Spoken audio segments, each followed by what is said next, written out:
Yo, what is up, everybody? Ladies and gents. How the fuck's it going today? It is me, Rage Cage 20. And we are here for Jonathan Young cover in the 2015 Jonathan Young era. We are for the Dancing and Dreaming How to Train Your Dragon 2. Now, if you watched the last Jonathan Young one I did, I left it on a cliffhanger. And I said I would explain in this one. If you didn't, well, let me explain. I do not like How to Train Your Dragon. I really don't fucking like How to Train Your Dragon. Let me explain. So, back in middle school, I joined a battle of the books kind of thing. Was reading up a storm, and one of the books on the list was How to Train Your Dragon. And I was like, that dragons, I'm sold, let's read. So I read through How to Train Your Dragon, and I loved the book. It's a fantastic book. If you haven't read the book, read the book. It's so good. And then I found out, they're doing a How to Train Your Dragon movie. I was like, that's kind of cool. That's interesting. That's kind of funny. That could be a good movie. And I wasn't really like, I gotta go see that, as soon as it drops, man, that's gonna be great or anything. It was just like, that's a cool idea. That'll be really cute. I might check that out sometime. And then I saw like a little glimpse of it, like just like a scene or two of it, and I was out fucking raged. Let me explain to you why. We'll start with the movie. Apparently, the plot of How to Train Your Dragon is a bunch of Vikings, just like the book. They hate dragons. There's some kind of war or something against the Viking nation and the dragons, and they train you how to kill a dragon, and dragons are evil and whatnot. Cool plot, right? If you all have read the book, you know where I'm about to go with this. If you haven't, then you would be like, I don't understand. Why does he have such vitriol and venom in his voice? Let's talk about the plot of the book. The plot of the book is that it's a Viking clan. And their rite of passage when they earn a certain age to prove that they are truly worthy of being a Vikings and not being exiled is to capture and train dragons to be their allies. You see how the plot is not the fucking same, right? They don't hate dragons. Dragons are their allies. And they even have to go through a rite of passage to have a dragon as their ally. That's the whole point of this fucking story. And the movie, they're like, nah, fuck that story. We don't give a fuck about that story. They hate dragons, and they're gonna kill dragons. Oh, but he defends the dragon. Oh, that's funny. So this dangerous. Oh, he can't tell his family because they're trying to get... Fuck you. I hate it when producers are like, yeah, this is what the story is, but I like my vision better. It's going to actually sell. This wouldn't sell as well. I'm going to go my way. I fucking hate it. Much like Artemis Fowl. I fucking hate it.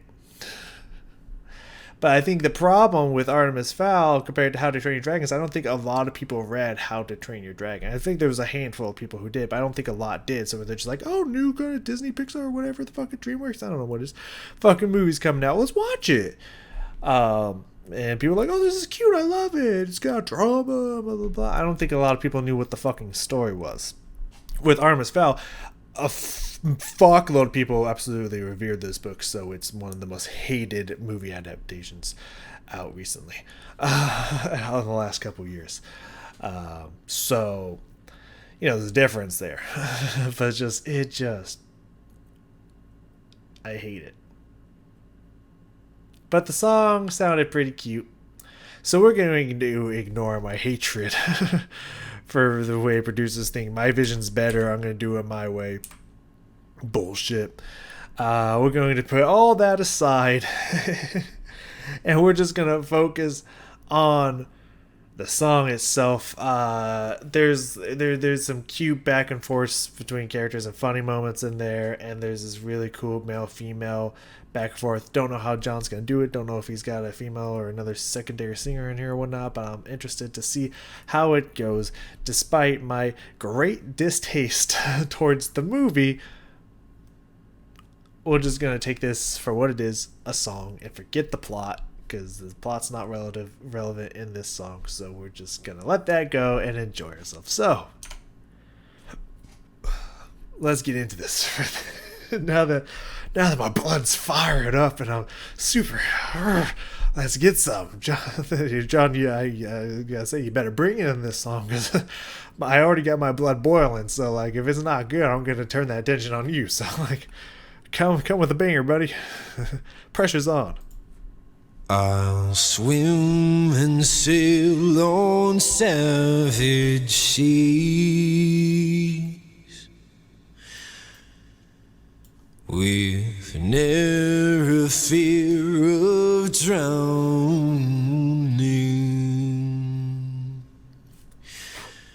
and gladly ride the waves of life if you would marry me.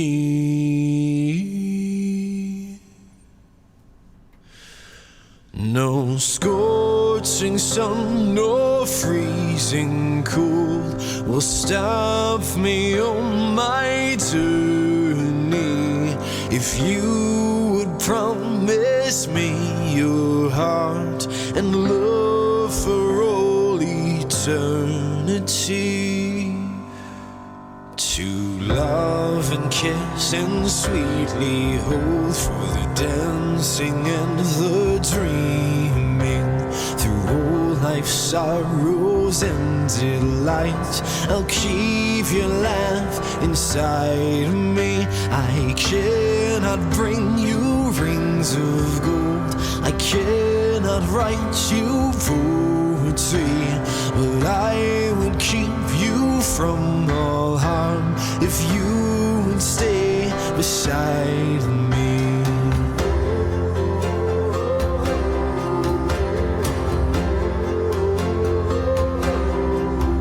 I'll swim and sail on savage seas with never fear of drowning, and gladly ride the waves of life if you would marry me. No scorching sun nor freezing cold could stop me on my journey if you would promise me your heart and love for all eternity. So promise me your heart and love for all eternity.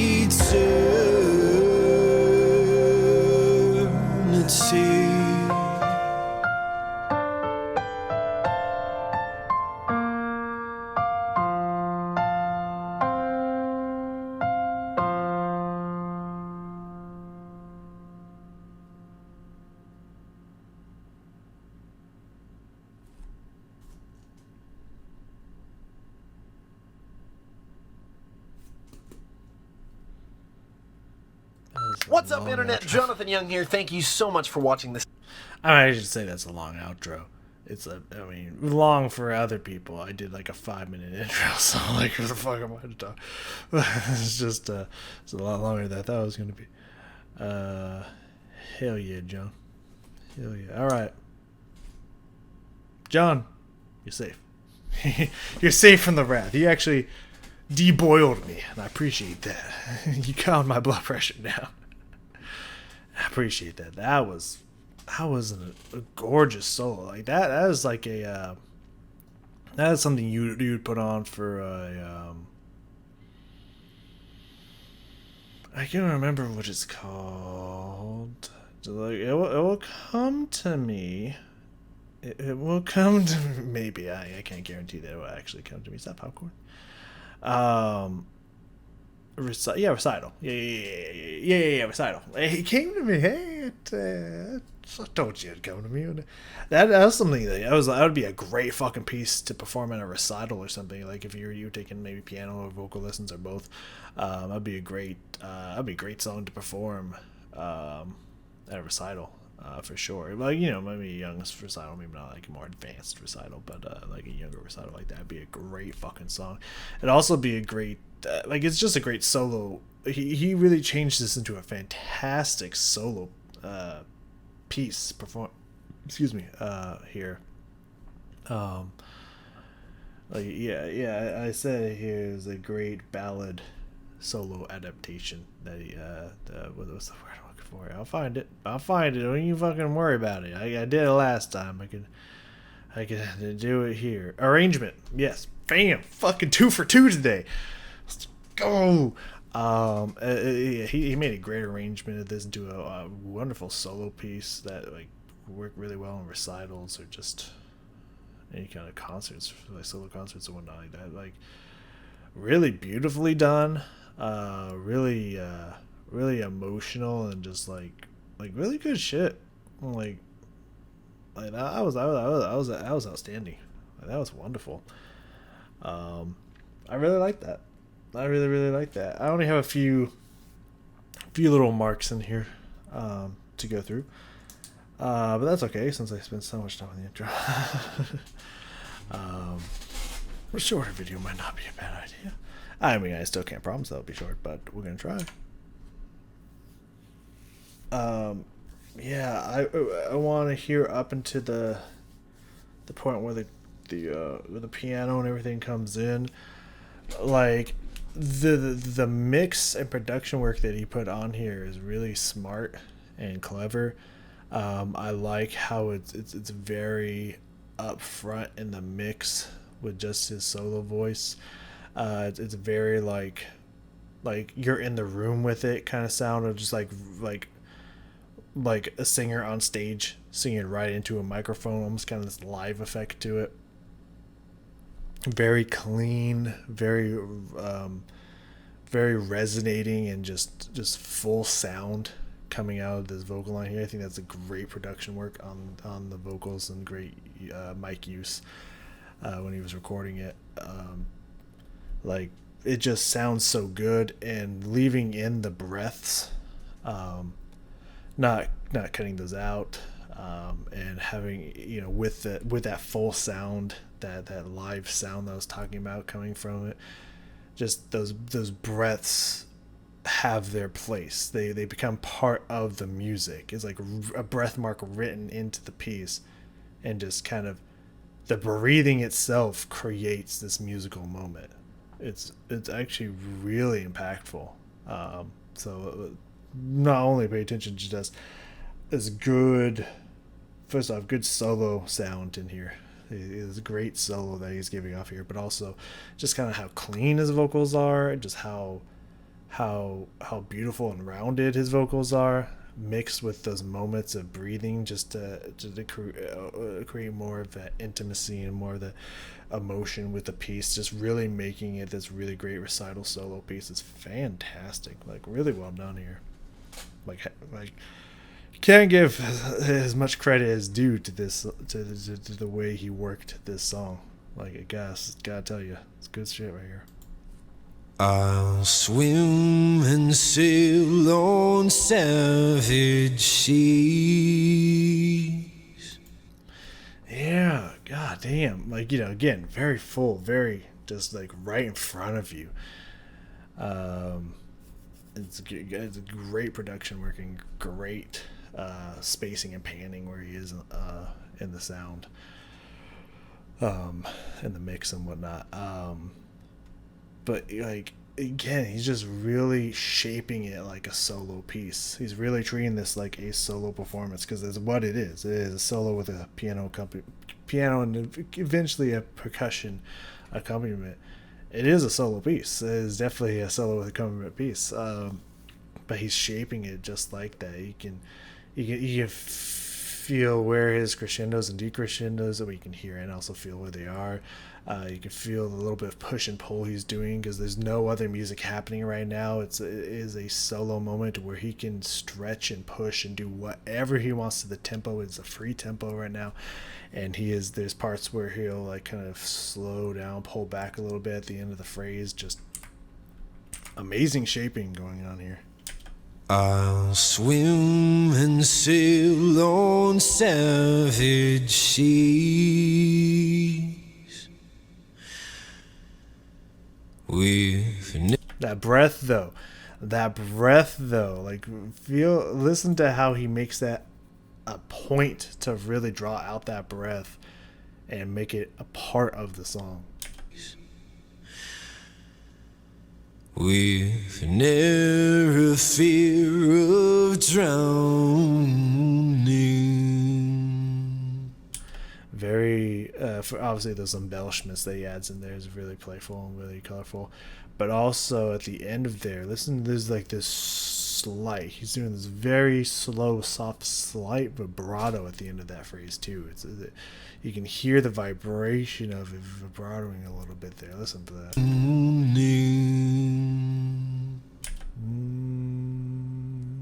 Like it's a very slow, controlled vibrato that he's doing at the end there. With never fear of drowning,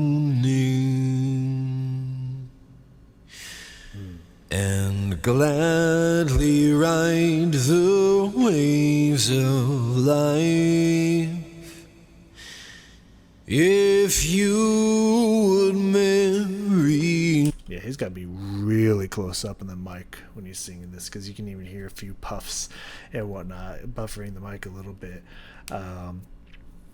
Like you can kind of even hear a little bit of the, not necessarily feedback, but like the sound of air going directly into a mic. You can kind of feel that, like where it starts to like almost, what's the word I'm looking for? I'll just describe it because I can't find the word, where you're giving too much sound into the mic and it's starting to fuzz a little bit. Like you can hear little bits of that. He's like singing this really close to a microphone to get a little bit more of the sound effect that he's going for, which I think is really cool. Me. Nice, beautiful, airy jump up there to his higher register. Oh, sound almost falsetto. I don't know if he necessarily went to his falsetto voice, but he got close. Did a good interval jump there. And then right here with this beautiful pause, even this pause in the video, you can feel that piano's coming in right here. No scorching sun nor freezing cold will stop me on my journey. If you. And now you can hear that he's actually keeping with the tempo now that the accompaniment is coming. Obviously he's self-accompanying himself, but you know, now that there is this second voice that's coming in here, he's sticking with the tempo so that it can stay together, even though he is self-accompanying himself, so he could slow down and pick up the speed whenever he wants to. He's keeping that pulse, that rhythm going there, which is I think is a wise choice, and it also sounds really good. These piano chords are just clean, just straight up piano. You can see here, no keyboard, just like clean classic sound. It's very good here. It's very good. I'm liking what I'm seeing here. And then around 105, I really like the introduction to this bass line in here that is coming from the bongos. This very bass sound, this kind of resonating bassy drum in the mix with his high mid-register voice mixed with the beautiful sound of the piano and that bass of that bongo coming in here, or just the drum in general. I'm not sure. I want to say it's a bongo, but maybe not. I don't know. Just really good choices of instrumentation here that just creates the full sound for this solo. Alright, I want to hear this bongo coming, baby. Yeah, okay. would promise me your heart and love for all eternity. To love and kiss and sweetly hold for the dancing and the dream. Just a soft little dum, dum, dum, dum. Just a little dum, dum, dum. The soft little, very open, resonant, bassy sounds in there. Just those little drum hits. It's just nice cherry on top here. Alright, Dizzy. Through all life's sorrows and delights. I think he's at a little bit of the harmony going on right now, but I want to move forward here a little bit. That's not the time you told me it would be. I want to move a little forward here because I really want to hear the two voice harmony he's got going on here is really nice. And then a little bit after here, around I don't know, say 152 minutes in, it starts getting a little bit of grit in his voice at certain parts, then pulls it back. Then around 220 he starts kind of pushing more of that energy and grit into the voice kind of near the end and whatnot. And then I said there was a great outro, so we're just going to kind of let it play out here a little bit. I would keep you from all harm if you would stay beside me. Like I could hear the other voice a little bit occasionally, either kind of ahead or behind him, and just kind of doubling certain parts. But I think it comes in like really strong after this part. Which all this is also really gorgeous here. I love these neutral syllable line that he's going through. It's pretty gorgeous. I'll swim and sail on savage seas with never fear of drowning. That fucking harmony just takes this line to the next level, man. You still got his low voice, but you also got that higher voice in there. That is just, it's creamy, it's gorgeous, it's just good shit, man. And gladly ride the waves of life if you would marry me. No scorching sun nor freezing cold. That little grit that he drives into there. Fuck yeah, bruh. Fuck yeah. No scorching sun nor freezing cold could stop me on my journey if you would promise. That's a little retardando there. I think it just slows for a little bit and then goes back to the tempo. My journey if you would promise Yeah. me your heart and love for all eternity. So promise me your heart and The last few lines here, not only does it retardando again, starts to slow down gradually and then start to kind of dramatically slow down, but the whole time he's rebelting that line, he's just fucking popping it, man. He's just belting this last part here. so promise me your heart and love for all eternity. Now, before he finishes this note, I'm gonna go back a little bit. But what I want you to pay attention here, and I think this was really tastefully done, it's really artistically done, it's really musically done very well here.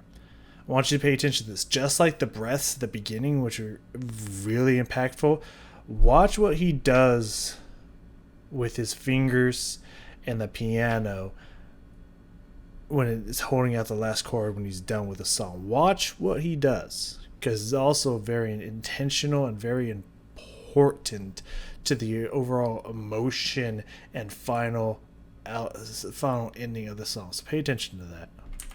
Let's go back here a little bit. Promise me your heart and love for all eternity.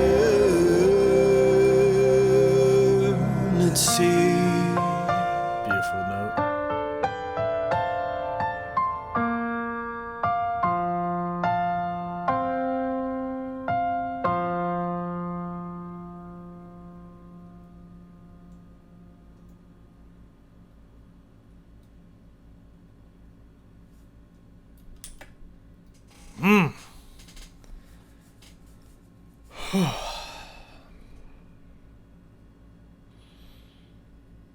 Okay, give me that again. Let me explain here what happens.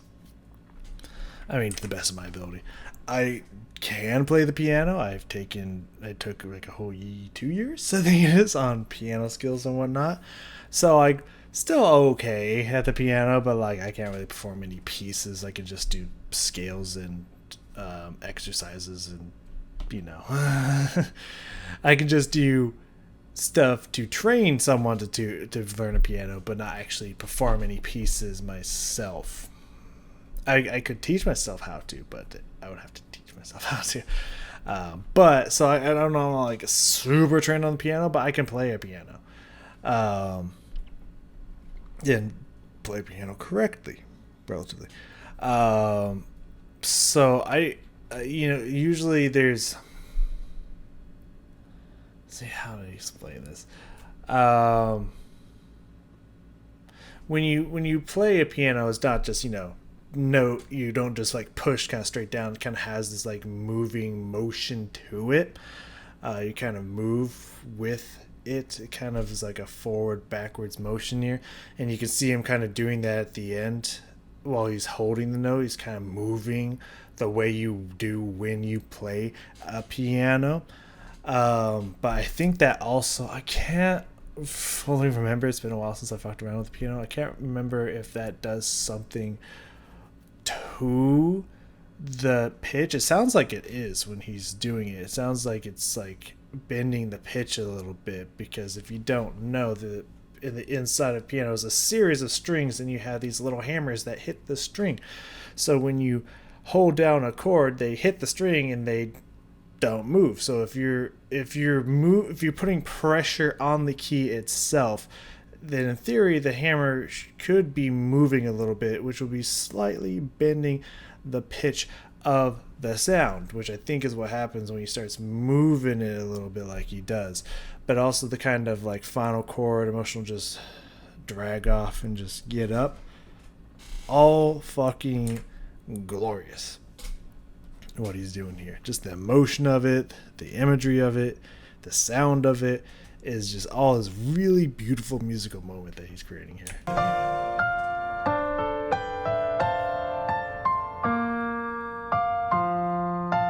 As you can see, when he's playing, there's a slight movement of pulling forward and upwards with it. Just the slightest move, baby. You can see it's not just note, you just move over, but there's movement to it, there's fluidity to it.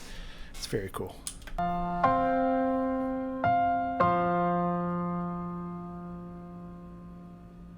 Hear this little like this little bend in there of the sound. I feel like it's doing something, but I could just be tripping, as happened before.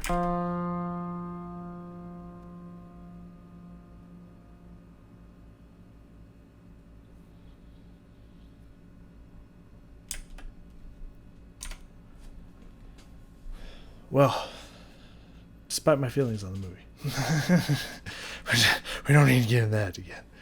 I really like that. That was gorgeous. As I said before, amazing, beautiful recital solo piece. Like, that was a great. It was a really great arrangement that John did on that song. Like, that was fucking gorgeous. Good shit. Good shit indeed. I think what we have next from Jonathan Young is, Dragon Ball Z Budokai 2 theme. Let me tell you something here. I like me some Dragon Ball Z. I haven't watched all of it. I think I remember I started like trying to go through all of Dragon Ball Z and the not cut down version. The full on version, not the abridged version, the full on version of DBZ. The full anime. I got through the whole Saiyan saga, the whole Frieza saga, and I think I was part of the Android saga. I was on the Android saga, and I think it was, Trunks had arrived.